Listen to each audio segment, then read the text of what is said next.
श्रीलक्ष्मीरमणं पराङ्कुशमुनिं श्रीभाष्यकारं गुरुं श्रीकाञ्चीप्रतिवादिभीकरगुरुं श्रीस्वाम्यनन्तं वरं विश्वक्सेनेतीन्द्रदेशिकमुनिं श्रीरामकृष्णान्धिपं नत्वा नौमि निजं गुरुं गुणनिधिं श्रीवासुदेवं भजे। धर्मानुरागी सज्जन, आज धर्म के ऊपर बहुत सी चर्चाएं होती हैं। धर्म क्या है, धर्म करना चाहिए या नहीं करना चाहिए, धर्म किस तरह का होता है और धर्म हम कैसे मान लें। यद्यपि धर्म ही व्यक्ति के जीवन का आधार है, यदि हमारे जीवन में धर्म नहीं है तो ये जीवन बेकार है। धर्म हन्ति हतो हन्ति धर्मो रक्षति रक्षितः। जो व्यक्ति धर्म की रक्षा करता है उसका धर्म रक्षा करता है। लेकिन है धर्म क्या है? धर्म क्या है बंधुओं? तो धर्म वो है जिसको धारण किया जा सके। धारणात् धर्म, जिसको धारण किया जाए वही धर्म है। और तो कहते हैं कि भैया धारण करने के लिए तो हम गलत चीज को भी धारण कर सकते हैं। कोई भी हम गलत चीज भी धारण कर ले, हम दारू पीने लगेंगे तो वो धर्म कहलाएगा क्या? वो धर्म नहीं कहलाएगा।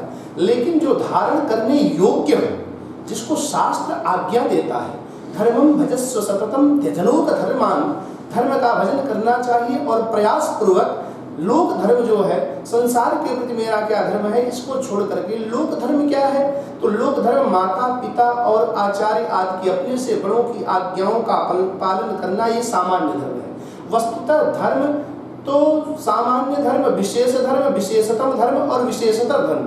सामान्य धर्म ये है माता पिता और आचार्य की आज्ञाओं का पालन करना, यह सामान्य धर्म है। और विशेष धर्म है कि माता पिता च भर्ताश्च गुरुश्च मम राघव, माता पिता पति गुरु जो भी हमारे हैं, रामचंद्र जी महाराज हैं। माता रामो मत पिता रामचंद्र, स्वामी रामो मत सखा रामचंद्र।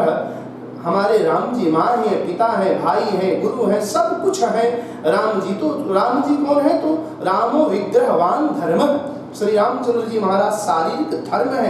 और धर्म को धारण करना चाहिए। वेद आज्ञा देता है मातृ देवो भव, पितृ देवो भव, आचार्य देवो भव, ये धर्म है।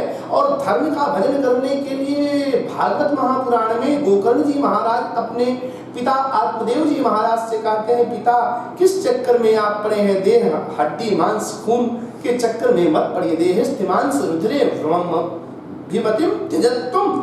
आप देह में, हड्डी में, मांस में, खून से प्रेम को छोड़ करके आप जंगल की यात्राओं को कीजिए। वहां पर साधु संत महापुरुषों के साथ वार्तालाप कीजिए और वहां पर जाकर के श्रीमद् भागवत महापुराण के पारायण को कीजिए। श्रीमद् भागवत महापुराण की कथाओं को पढ़ते हुए, सुनते हुए अपने समय को व्यतीत कीजिए। क्योंकि धर्म कौन है? तो धर्मो नारायण साक्षात, धर्मो धर्म विदुत्तमः, भगवान ही धर्म है। और आजकल तो धर्मों की परिभाषा ही क्या कहा जाए, आजकल तो जिम पाखंडवाद ते प्रकट भय बहु पंथ, पाखंडवाद के द्वारा अनेक पंथ प्रकट हो चुके हैं जिनका शास्त्रों में कहीं वर्णन ही नहीं है। और नहीं तो श्री ब्रह्म रुद्र सनकाः चत्वारो संप्रदायकः, श्री ब्रह्म रुद्र सनक ये 4 संप्रदाय हैं। इन 4 संप्रदायों, यदि आपको वेद के निहित तत्वों को जानना है तो इन 4 संप्रदायों में प्रवेश कीजिए। स्त्री संप्रदाय को आगे चलकर के रामानुज संप्रदाय कहा जाने लगा, जिसमें हम लोग समाश्रित हैं। ब्रह्म संप्रदाय को आगे चलकर के माध्वाचार्य संप्रदाय कहा जाने लगा। रुद्र संप्रदाय को आगे चलकर के वल्लभाचार्य संप्रदाय कहा जाने लगा। और सनक संप्रदाय को आगे चलकर के निम्बार्काचार्य संप्रदाय कहा जाने लगा। इन आचार्यों ने धर्म का उत्थान किया। ऋषियों ने, मुनियों ने जिन पंथों को निर्माण किया है वह प्रायः स्वर्ग फलप्रदा। यदि हमको बहुत दे सकते हैं तो स्वर्ग दे सकते हैं, लेकिन वैकुंठ साधका पंथा सही गोप्यो हि वर्तते तस्योपदेष्टा पुरुषः प्रायः भाग्येन लभ्यते। वैकुंठ को प्रदान करने वाली जो धर्म है वह आज भी गोपनीय है। और इसके आचार्यगण, इसके उपदेश करने वाले आचार्यगण, जब बहुत बड़ा भाग्य होता है तब जाकर के हमको प्राप्त होते हैं। और जब आचार्य मिल गए, हमारे आचार्य मिल गए, महत्मे बलम भाष्यकारानुबंध, हमारे पास भाष्यकार श्री रामानुजाचार्य स्वामी जी महाराज का अनुबंध हो गया, संबंध हो गया, जो स्त्री संप्रदाय के हमारे मध्य के आचार्य हैं, जिनके द्वारा इस संप्रदाय का विस्तार हुआ। नहीं तो प्रथम में जो है परंपरागत एक व्यक्ति को ही दिया जाता था, एक व्यक्ति को मंत्रार्थ प्रदान किया जाता था, लेकिन भगवान रामानुजाचार्य ने इसको सार्वजनिक किया, सभी लोगों को प्रदान कर करके सारे जगत का कल्याण किया। जिस तरह से रामानुज स्वामी क्या है तो लक्ष्मण है, जीवाचार्य है। जब जनक नंदिनी जानकी के लिए लक्ष्मण जी ने एक रेखा खींचा था, माँ इस रेखा का उल्लंघन मत करना, और जनक नंदिनी जानकी ने उस रेखा का उल्लंघन कर दिया तो बंधुओं कितने राक्षसों का उद्धार हो गया। तो भगवान रामानुज स्वामी ने कहा कि आज हमारे गुरुदेव ने एक रेखा खींचा है, एक मर्यादा का रेखा खींचा है। बेटा जो तुमको मंत्रार्थ तो बता रहा हूं, लेकिन किसी को मंत्रार्थ बताना मत। बोले बता देंगे तो, बोले जिसको बता दोगे वो तो वैकुंठ हो जाएगा, लेकिन बताने वाला क्या होगा, उसको नरक जाना पड़ेगा। भगवान रामानुजाचार्य ने 72 लोग को उस समय बुला करके मंत्रार्थ प्रदान किया, और जिसके कारण जब पूछा गया, गोष्ठीपूर्ण स्वामी ने पूछा क्या रामानुज तुमने मंत्रार्थ बताया? जिस मंत्रार्थ को सीखने के लिए, जानने के लिए भगवान रामानुजाचार्य को 18 बार गोष्ठीपूर्ण स्वामी के पास गोष्ठीपुर में जाना पड़ा, वह मंत्रार्थ जब सहज में ही बता दिया तो इन्होंने कहा कि ठीक है। और जब कहे तूने बता दिया, बोले हाँ गुरुदेव बता दिया। बोले इसका परिणाम जानते हो? बोले हाँ गुरुदेव जानता हूँ। बोले क्या? बोले एको वाहम पतिस्से हम महता गुरुपात का सर्वे गच्छन्तु वैकुंठ भवता परम पदम। यदि मेरे केवल नरक जाने से सारे के सारे लोग वैकुंठ में जाएं तो इससे बढ़कर के कौन भाग्य हो सकता है। मैं बहुत बड़ा भाग्यशाली हूँ कि मेरे केवल नरक जाने से सारे के सारे लोग वैकुंठ हो जाएंगे, इससे बढ़कर के कोई और उपाय नहीं हो सकता है। जब गोष्ठीपूर्ण स्वामी ने ऐसा सुना तो कहे जिस भावना का उदय मेरे बाप के हृदय में नहीं हुआ, जिस भावना के उदय मेरे बाप के बाप के बाप के बाप के बाप के बाप के बाप के बाप के किसी के हृदय में नहीं हुआ है, उस भावना का उदय रामानुज स्वामी के हृदय में हुआ। और ऐसा कह करके मन्नाथ मेरे स्वामी कह करके गले से लगा लिया, और गले से लगा लिया, कहा बेटा तुम नरक नहीं जाओगे, तुम तो वैकुंठ को जाओगे। तुम्हारे मन में ऐसे संसार के परोपकार की भावना का उदय हुआ है, इसलिए तुम नरक की कामना, नरक की यात्रा को नहीं करोगे, तुम सीधे वैकुंठ को जाओगे। और अपने शिष्यों को आदेश दिए, जिस संप्रदाय को आज तक्षकरी संप्रदाय कहा जाता था उसको आज से रामानुज संप्रदाय कहा जाने लगा। और यह आज से नहीं है, सनातन है। सतयुग में भगवान नारायण ने नर को मंत्रार्थ अष्टाक्षर मंत्र को प्रदान किया। कहां पर? तो बद्री नारायण में, इसीलिए बद्री नारायण का एक नाम अष्टाक्षरी क्षेत्र भी है। और त्रेता में भगवान श्री साई श्रीमन नारायण ने भगवती लक्ष्मी को द्वय मंत्र का उपदेश किया। और जो है जब द्वापर आया तो द्वापर में भगवान कृष्ण ने अर्जुन को कुरुक्षेत्र के मैदान में चरम मंत्र का प्रदान किया। तो बोले भैया भगवान नारायण ने नर को प्रदान किया तो नर भी कोई चेला वाला नहीं बनाया, वही पर स्टॉप रह गया। फिर जो है भगवती लक्ष्मी को भगवान नारायण ने, क्षीरसाई नारायण ने प्रदान किया मंत्रार्थ को, तो लक्ष्मी जी ने भी शिष्य नहीं बनाया। और जो है अर्जुन को भी तो अर्जुन तक ही सीमित रह गया। लेकिन जब कलिकाल आया, जब कलयुग आया तो कलयुग में भगवान रंगनाथ ने भगवती रंगनायकी को मंत्रार्थ प्रदान किया।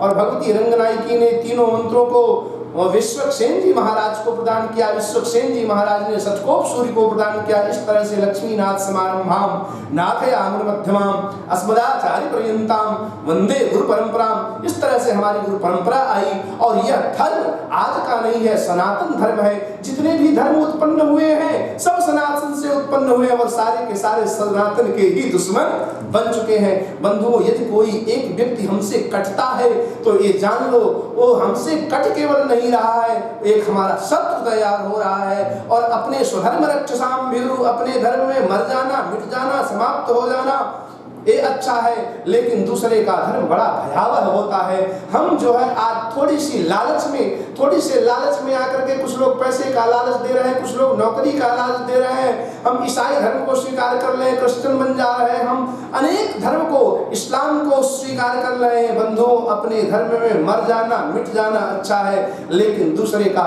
धर्म बड़ा भयावह है जो कि हमको कभी नहीं स्वीकार करना चाहिए। सनातन से बढ़कर के कोई धर्म नहीं है। इसी में हमारे वहाँ तो 33 करोड़ देवता हैं और उन किसी के वहाँ जाओगे तो किसी के वहाँ एक को मानते हैं और वो भी देवी देवता नहीं है, उन्होंने अवतार नहीं लिया। हमारे वहाँ तो परमात्मा का अवतार होता है।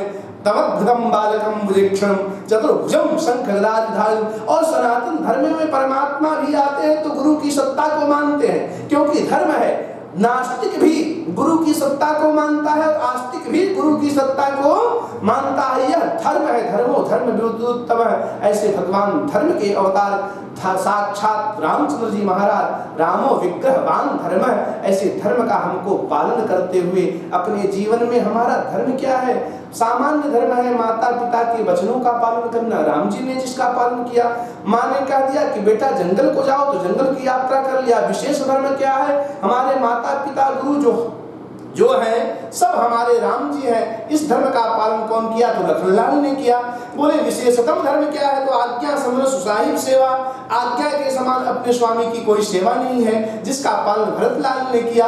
और जो भगवान का सेवक है उसकी सेवा करने का काम जो भरतलाल जी है, श्री राम की आज्ञा का पालन करने वाले हैं, शत्रुघ्न जी उनकी सेवा करने वाले हैं। इसलिए विशेषतर धर्म के पालन करने वाले ये हुए भगवान साक्षात अंशों के साथ अवतार लेते हैं और धर्म का पालन करते हैं। भगवान के अवतार लेने का प्रयोजन भी होता है मृत्यावतारस्त हेमंत रक्षणम।